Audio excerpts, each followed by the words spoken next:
Λένε το καλύτερο ψάρι, ό,τι και να είναι το φρέσκο ψάρι. Όταν βλέπεις αυτά τα ψάρια, 3 σαφρίδια, τα οποία είναι από τα καλύτερα ψάρια,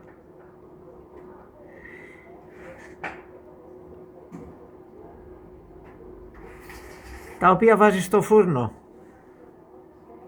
ψήνονται,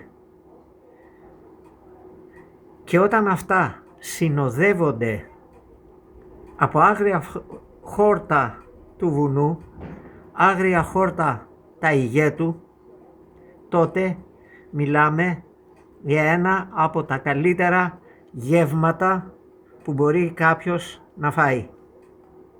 Μόλις βγήκαν από το φούρνο, η ικανοποίηση είναι μεγάλη. Για αυτούς που τρώνε ψάρια, γιατί δυστυχώς δεν τα τρώνε όλοι, για αυτούς που τρώνε ψάρια είναι, μαζί με χόρτα, είναι ό,τι καλύτερο. Εδώ σήμερα πήραμε το φρέσκο ψάρι, μόλις το βγάλανε από τα δίχτυα, το φέραμε, το καθαρίσαμε, το πλύναμε και το έχουμε έτοιμο για σερβίρισμα. Αυτό ακριβώς θα είναι το ψάρι που φτιάξαμε να δείτε σήμερα. Θα το ολοκληρώσουμε όλος. Περιμένετε, κάντε λίγη υπομονή. Μέχρι τότε όμως κάντε και ένα like στην εγγραφή μόλις μπείτε στο κανάλι μας.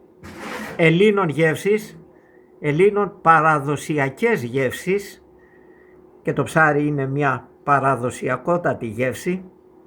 Τότε για κάθε βίντεο που ανεβάζουμε, κάθε συνταγή θα έρχεται σε εσάς. Θα έρχεται στο κινητό σας, στο τάμπλετ, σε ό,τι έχετε τέλος πάντων, στο λάπτοπ. Θα μπορείτε να απολαμβάνετε αυτές τις υπέροχες και άλλες ακόμα πιο υπέροχες συνταγές. Μη φύγετε, τώρα αρχίζουμε. Και όμως, αυτά τα δύο ψάρια, αυτά τα δύο φρεσκότατα ψάρια, τα οποία ψαρεύτηκαν σήμερα το πρωί, είναι δηλαδή 1-2 ωρών,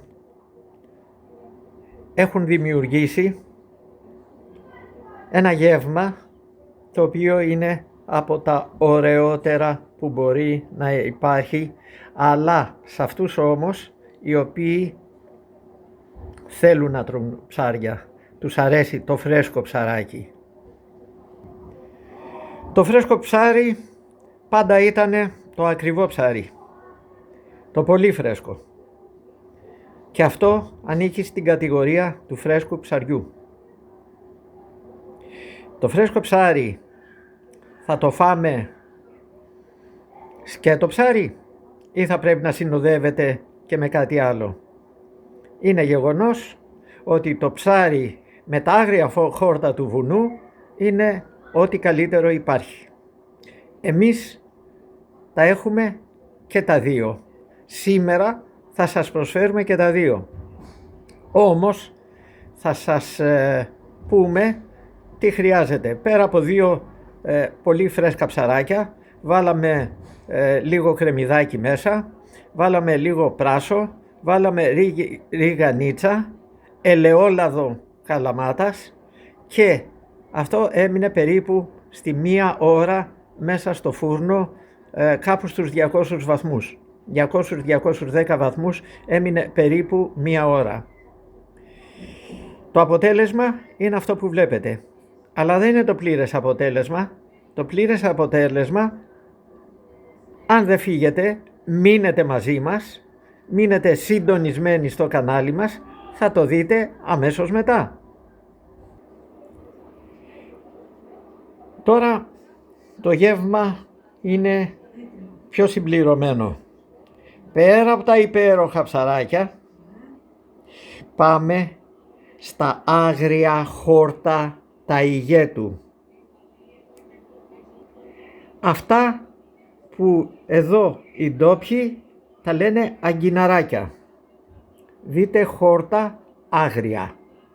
Προσέξτε τώρα, για να φτιάξουμε αυτά τα δύο ψάρια είπαμε τι χρειάζεται, απλή συνταγή, πολύ απλή συνταγή. Αυτή η απλή συνταγή συνοδεύεται με αυτά τα άγρια χόρτα, τα αγκιναράκια από τον ταΐγετο. Εδώ λοιπόν έχουμε ρίξει ήδη λεμονάκι, τώρα ήρθε η ώρα να ρίξουμε και το λαδάκι, ελαιόλαδο